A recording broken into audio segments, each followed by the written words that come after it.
in Cincinnati. It is good to be in Ohio. It is great to be in this beautiful setting. It seems like we should have a picnic. Who's got the chicken?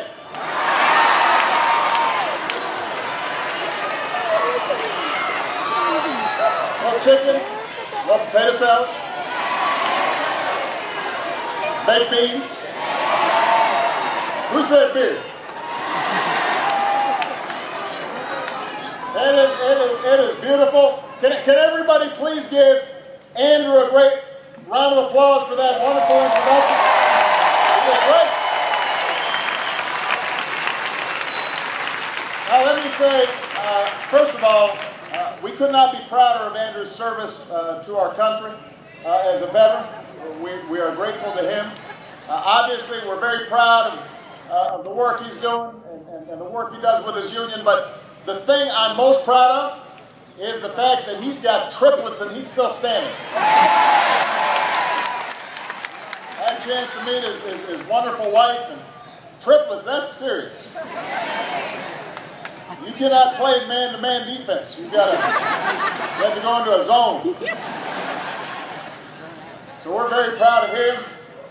And we also have here your outstanding mayor, Mark Mallory, is in the house.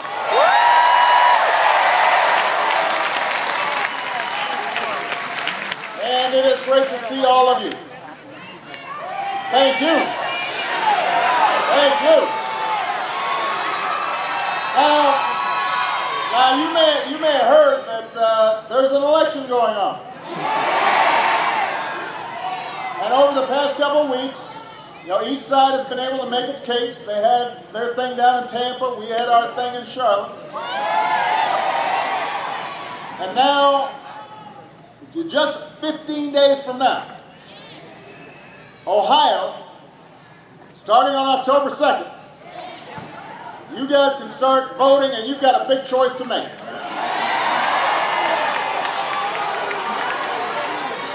I honestly believe this is the clearest choice of any time in a generation. It's not just between two candidates or two political parties, but it is a choice between two fundamentally different visions for how we move forward as a country. And our vision, our fight, is for that basic bargain that built the greatest middle class on earth and the strongest economy the world has ever known. It's a bargain that says if you work hard, that hard work will pay off. That responsibility will be rewarded. That everybody should get a fair shot. Everybody should do their fair share. Everybody should play by the same rules from Main Street to Wall Street to Washington, D.C.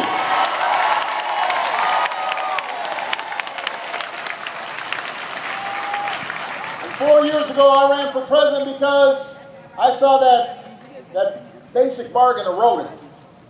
Too many jobs getting shipped overseas.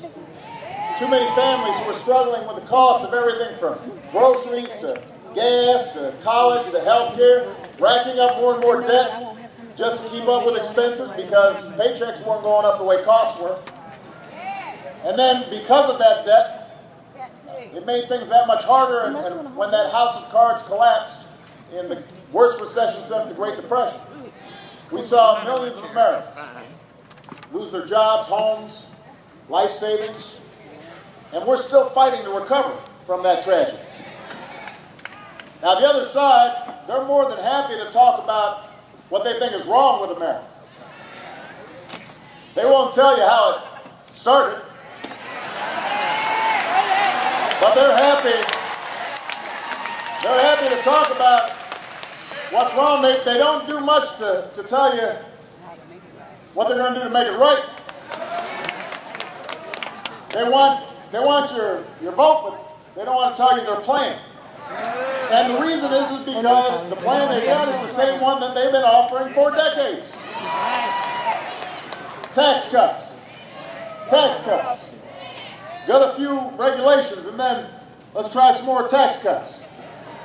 Tax cuts in good times. Tax cuts in bad times. Tax cuts when we're at peace, and tax cuts when we're at war. You want to make a restaurant reservation or book a flight? You don't need the new iPhone. Try a tax cut. Want to drop a few extra pounds? Try a tax cut. They've got one answer for everything. Now, I've cut taxes too, for folks who need it.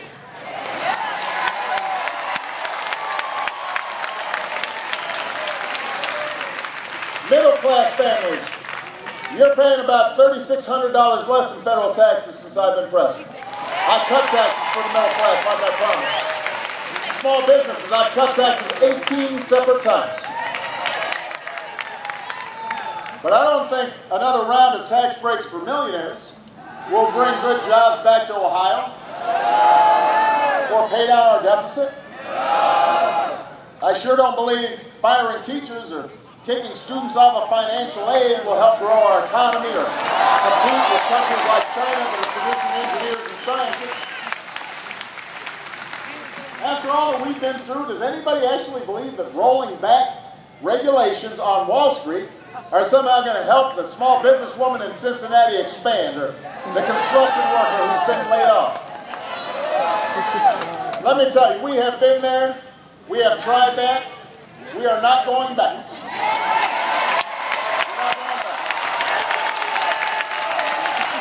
We're not going back to trickle down. We're not going back to top down, you're on your own economics. We're not going to tell folks that you're on your own because we believe we're all in this together. We don't think the economy grows from the top down, we think it grows from the middle out, from a strong middle class, from strong working families. When people are doing well in the middle, then everybody does well. What happens when you got a little more money in your pocket? You'll spend it. And that means businesses have more customers. That means they make more profits. And then they hire more workers. And we get a virtuous cycle going up, going forward. We are not going backwards. We are moving forward. That's what this election's about.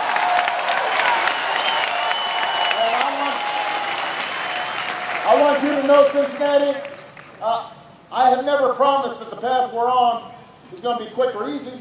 That's right. As Bill Clinton reminded us at the convention, it's going to take more than a few years to solve challenges that have built up over decades. But let me tell you something, I know we will get there. When I hear some of these folks in the other party talk about a nation in decline, they are dead wrong. We've still got the best workers in the world. We've got the best entrepreneurs and the best businesses in the world. We've got the best scientists and researchers in the world. We've got the best colleges and universities in the world. There's not a country on earth that wouldn't trade places with the United States of America. Our problems can be solved and our challenges can be met. The path we offer may be harder, but it leads to a better place. And I'm asking you to choose that future. I'm asking you to rally around a set of goals to create new manufacturing jobs here in Ohio, to build on what we've already done, to create a new energy strategy for America, building on what we've already done, to improve education and bring down our deficit, turn the page on a decade of war. That's what we can do in the next 4 years, Cincinnati. That's why I'm running for a second term as President of the United States of America.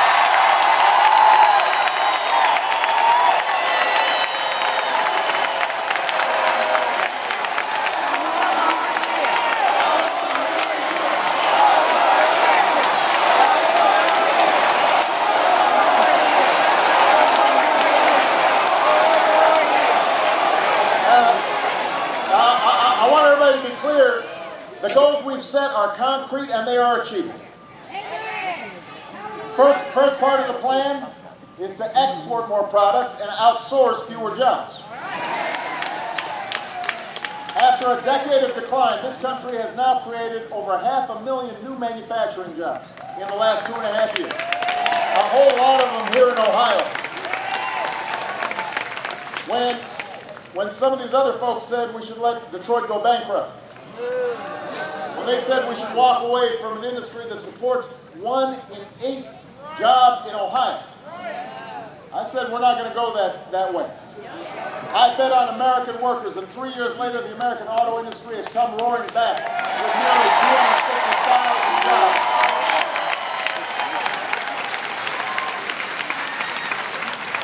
Now you've got a choice.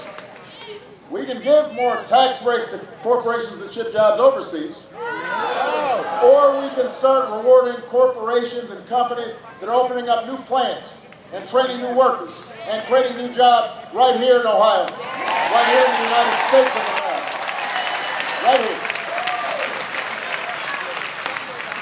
Now, I understand my opponent's been running around Ohio.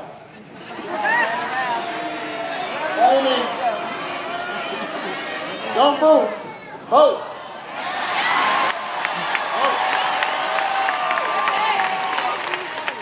But he's been running around Ohio claiming he's going to roll up his sleeves and he's going to take the fight to China.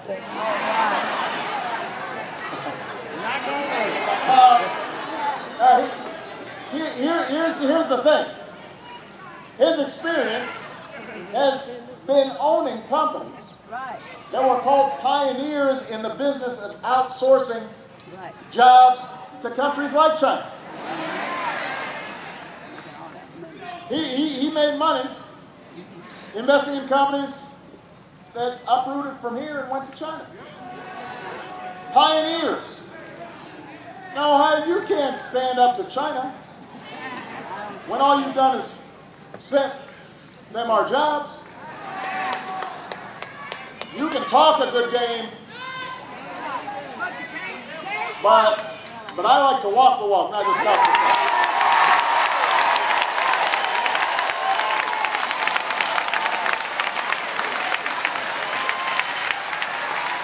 And my experience has been waking up every single day and doing everything I can to make sure American workers get a fair shot in the global economy.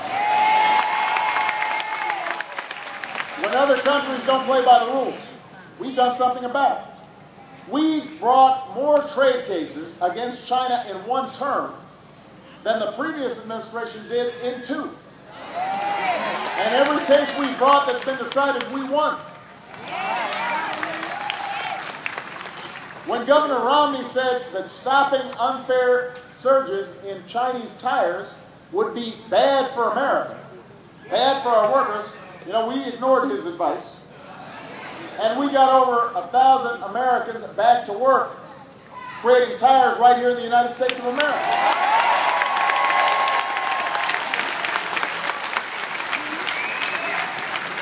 Earlier this year, I set up a new task force to aggressively go after unfair trade practices that harm our workers. And it's already delivered. 2 months ago, we moved to hold China accountable for unfair trade practices that harm American automakers. Today, my administration is launching a new action against China. This one against illegal subsidies that encourage companies to ship auto part manufacturing jobs overseas. These are subsidies that directly harm working men and women on the assembly lines in Ohio and Michigan and across the Midwest. Your Senator Sherrod Brown has fought as hard as anybody to stop this, and we are going to stop it. It is not right, it is against the rules, and we will not let it stand.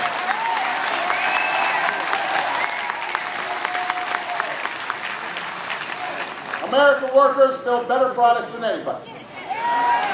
Made in America means something. Like Andrew said, when the playing field is level,